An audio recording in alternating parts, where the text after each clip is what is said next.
All right, guys, we are moving on to section 4. This is the last section of our chapter on thermal energy and the way that thermal energy moves throughout a system. So the test is roughly in a week or so, give or take. We've got a few crazy days coming up at the end of next week, so be on a lookout in the next day or two for us to have that test date finalized for you. So let's talk about different ways you use thermal energy.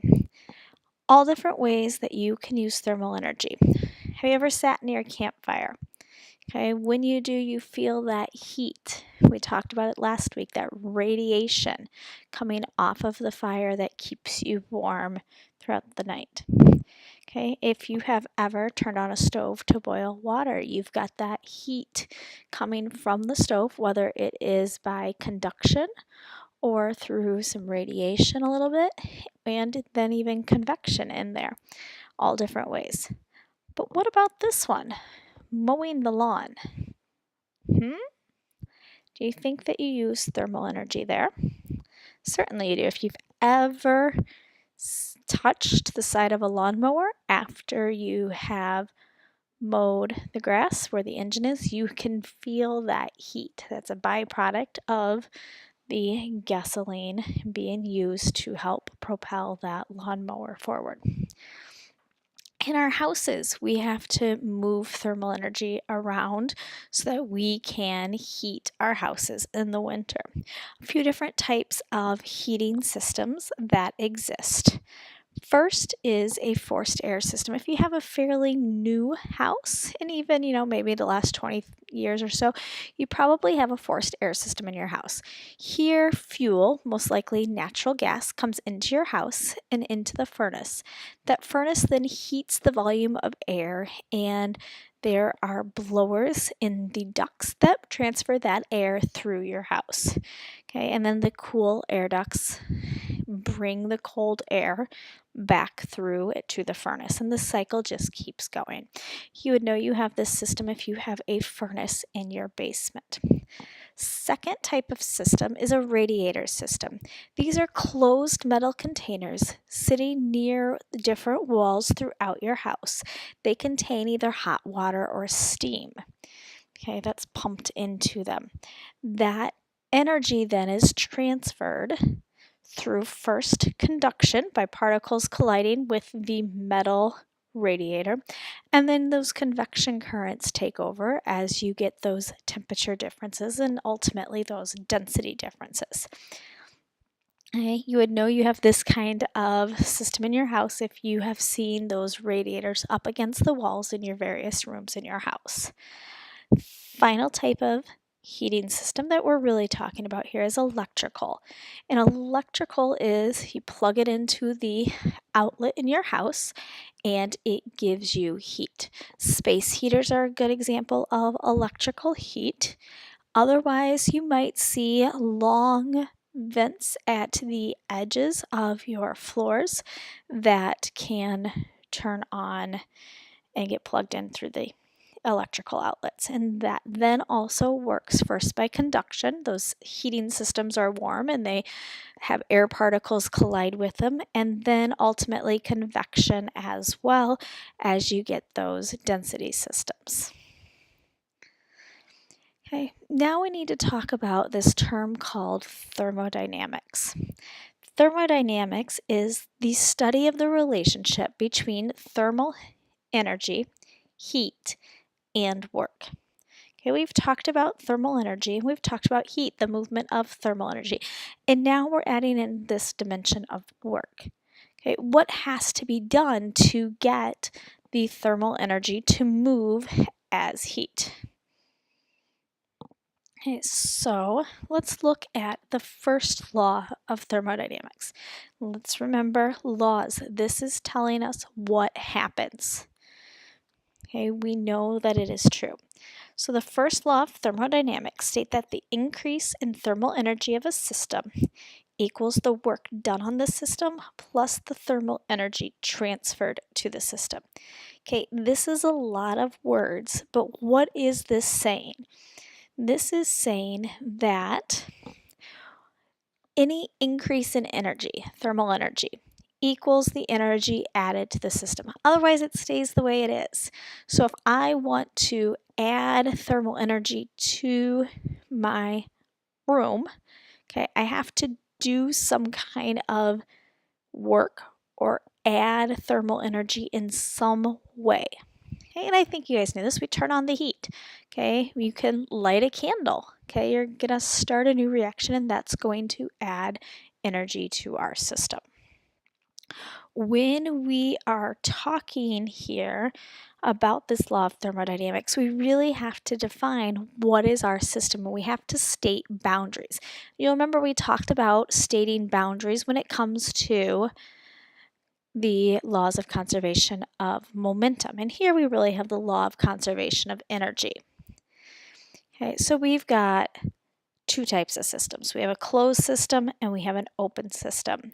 An open system is where the boundaries are open and energy and work can be done across those boundaries, and the energy can change. So, example of an open system. In the summertime, and I have my windows open in my house, okay? And energy can transfer from the outside environment to the inside environment, okay? A closed system is where no energy can flow across the boundary and no outside work is done, okay? An example, in a perfect system, in the winter time, my house is nice and insulated and I've got all my windows and doors closed. Ideally, we don't want any energy to be transferred. We don't want any of the warm air in my house to be able to go outside. Okay, that's the ultimate closed system in a perfect world. It's not, because there's cracks and heat escapes throughout the windows, but that gives you an idea of what a closed system is. Moving on to the second law of thermodynamics. Okay. Second law of thermodynamics states that it is impossible for heat to flow from a cool object to a warm object unless work is done. Now remember, way back in section 1, we talked about this idea of thermal energy transferring being from hot to cold. Second law of thermodynamics is stating this: but if we want something to go from a cool object to a warm object, I have to put work into the system. So it can be done only if there's work. Okay, example of this is your refrigerators. Okay, let's draw a refrigerator here. Okay, inside is nice and cold. Okay, and I want it to stay nice and cold. Relative to the cool inside my refrigerator is a warm outside environment. Okay, but we want that inside to stay cold.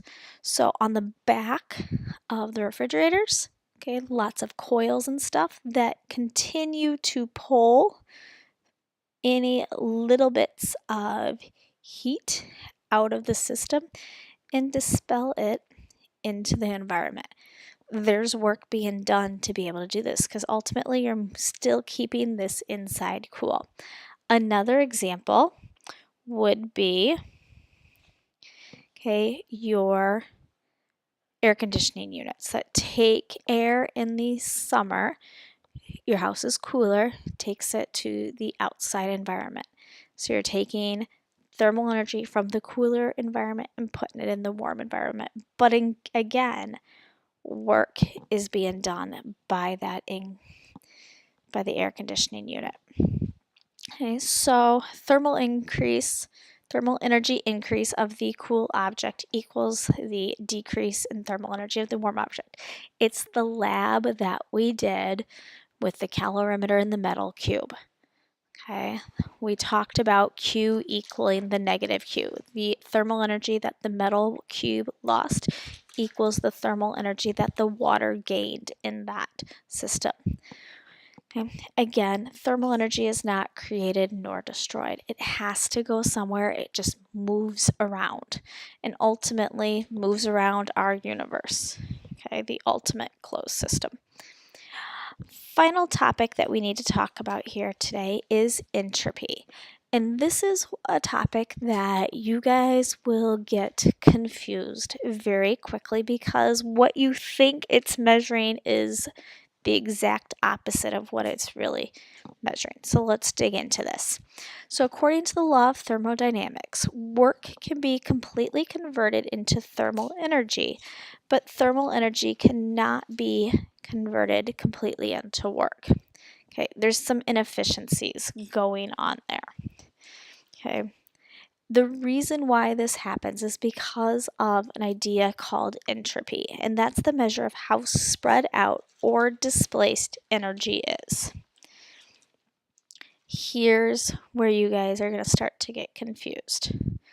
Okay, entropy increases when energy becomes more spread out and less concentrated. So let me draw a little picture here. I have energy in this system. Okay, let's just represent it by this picture here. Okay, over time, those particles are going to start to spread out more and more.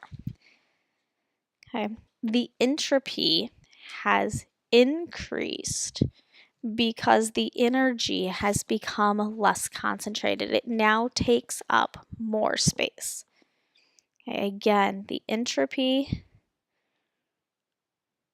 is greater in this picture because the molecules are more spread out and are less concentrated.